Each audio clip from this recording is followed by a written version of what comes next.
Senhor presidente, Ou 10. presidente Paulo Rocha, do grande estado do Pará,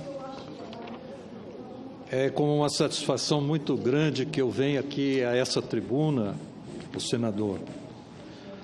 Logo depois da senadora Fátima Bezerra, que faz justas e merecidas cobranças ao governo, para completar essa obra que é uma promessa de mais de 30 anos, talvez até mais que isso, e que agora está caminhando para o seu final, e se Deus quiser, até o final desse ano, o desejo desses estados do Nordeste, desses grandes políticos do Nordeste que batalham pela sua região, será concretizado. Mas eu venho aqui, senhor presidente, com um misto de indignação e dever. Indignação pelo que tenho lido, visto e ouvido dos que fazem oposição ao presidente Michel Temer. Presidente que, diga-se de passagem, compôs a chapa Dilma Temer em 2014. Por isso, consequentemente, foi legitimamente eleito por estas mesmas pessoas que hoje lhe fazem oposição. A oposição é salutar quando é propositiva e construtiva, mas essa que está aí é uma oposição pela oposição, oposição cujo lema é: se há governo e eu não estou nele, sou contra. Oposição sem embasamento histórico, sem compromisso com a verdade. Eles dizem, entre outras barbaridades, que Michel Temer está militarizando o governo porque, junto com o alto comando das Forças Armadas, preparam um golpe e querem implantar mais uma vez uma ditadura no Brasil. Aliás, a palavra golpe na boca deles agora serve para definir tudo que não venha das suas trincheiras. Seria hilário se não fosse séria a questão. É perigosa essa manifestação ideológica que acontecendo sobre grande parcela de uma militância que desconhece e até ignora a história política brasileira. O que Michel Temer tem feito é dar valor a quem tem. E os nossos militares de hoje, que atuam pela lei e a ordem, sem se afastar de um Estado democrático consolidado, pelo qual muitos lutaram no passado, e aqui eu me incluo, tentar impor o medo aos incautos, olhando pelo retrovisor da história, é um engodo ideológico.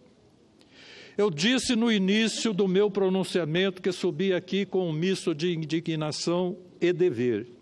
Já disse pelo que estou indignado, mas e o sentimento de dever? Qual dever? Qual é a minha obrigação?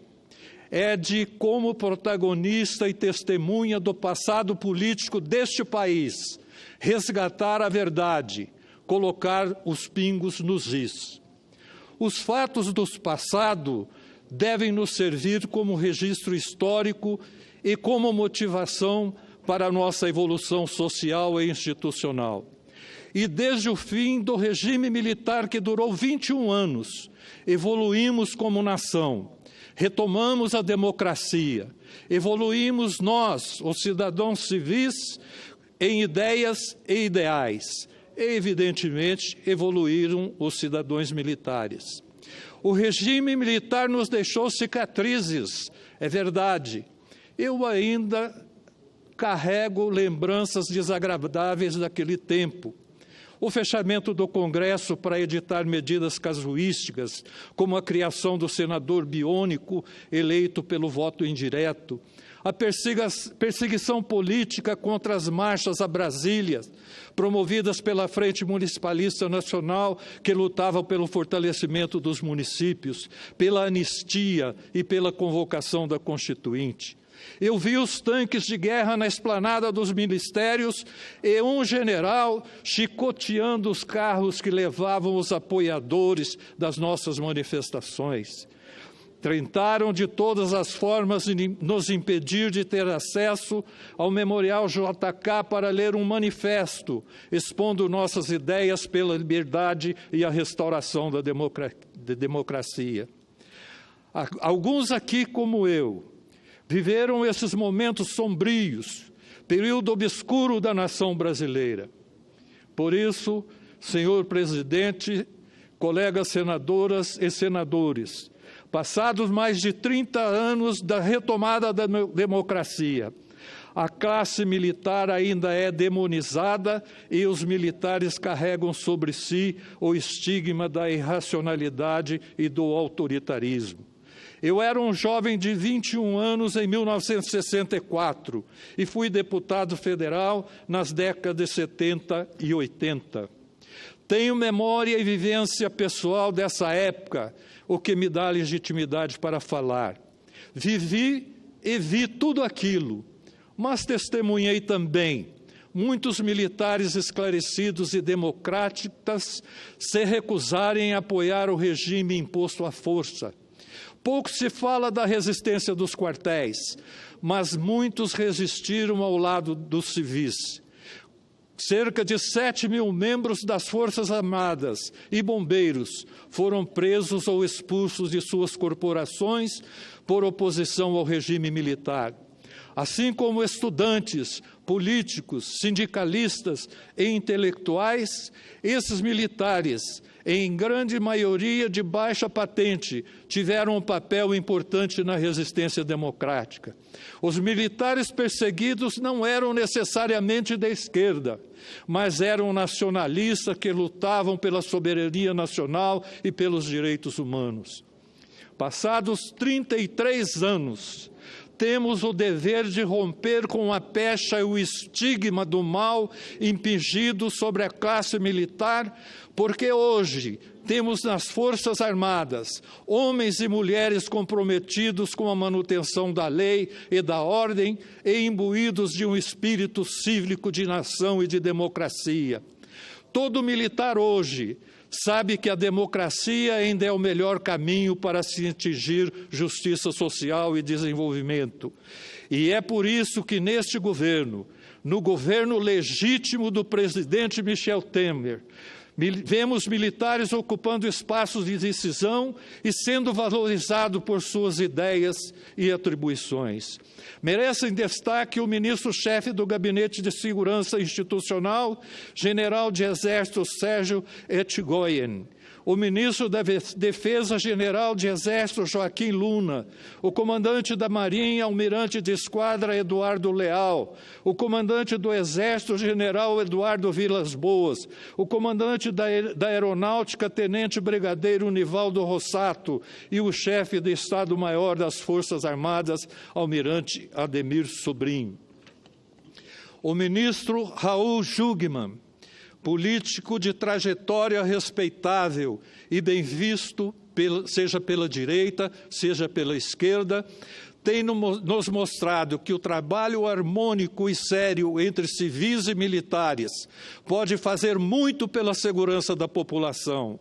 Na cerimônia de sua posse, frente ao Ministério de Segurança, Jungmann afirmou que sua relação com os comandantes se tornou, entre aspas, uma respeitosa e afetuosa amizade, sempre presidida pelos valores da República, fecho aspas, e que, se queremos uma síntese de que são as Forças Armadas, miremos-nos no exemplo desses comandantes, nas suas qualidades, nos seus compromissos, na sua honestidade e na sua lealdade. E agora continuo eu, senhor presidente. Democracia pressupõe ordem, e ordem está implícita na força militar de qualquer país.